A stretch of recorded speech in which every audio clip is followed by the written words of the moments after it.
didn't say anything. You're a goddamn camera.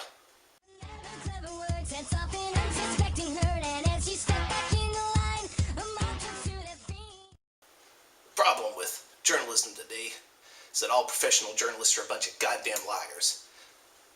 They tell you it's non-biased reporting, when it's not. It's non-lawsuit reporting. All they have to do is dance around the pitfalls of communication law, and then they can't be sued. And they can publish whatever they want. That's their only objective. The law says you gotta publish.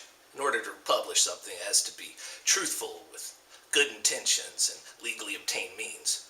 Well, truth is anything that actually happened. You can't misquote someone.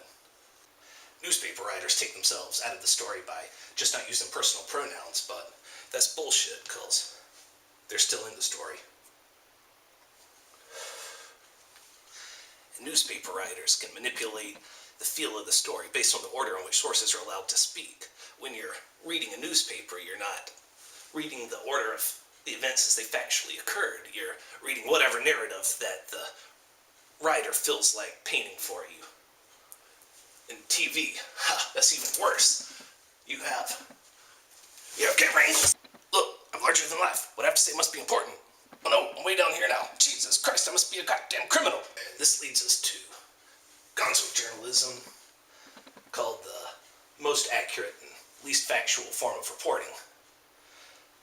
It doesn't pretend to be non-biased, as the reporter becomes integral to the story itself.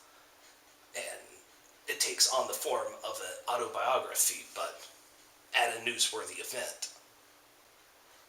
With gonzo, the preconceived notion that you're watching non-biased news is gone, and people will be more inclined to remember that it's a person reporting on a situation, and you're being fed a particular narrative that this person wants you to see, and not, in fact, reality as it played out. Excuse me, miss. How does it feel to be a cog in the wheel of a manipulative news industry that exploits the trust of the public for your personal gain? What do you have to say for yourself, you filthy animal? Get out of my office! Now, 24-hour news stations, they're the worst. 24-hour coverage. Of what? Important shit that's actually going on? These goddamn bats that won't leave me alone? No, they want ratings. Because of that, everything's an emergency. Everything's a pageant and a game played out over months. Every politician's a celebrity that you have to keep up with. Recently on Super Tuesday, we're told that if Romney wins Ohio, he wins it all. Huge to-do and huge clock about how important it is.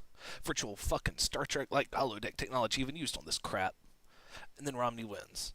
But it's not over. Did they lie to us about how important Ohio was? Of course they did. Just to keep us tuned in. Meanwhile, at the first press conference in 3 months, reporters take time to ask Obama about the Republican candidates, because that's the big story right now, isn't it? What they didn't ask him about is Eric Holder declaring that due process, guaranteed to every American citizen, is not the same as judicial process. Jesus Christ, we can execute Americans without a trial by jury now, and not one reporter thought that was something they should ask about?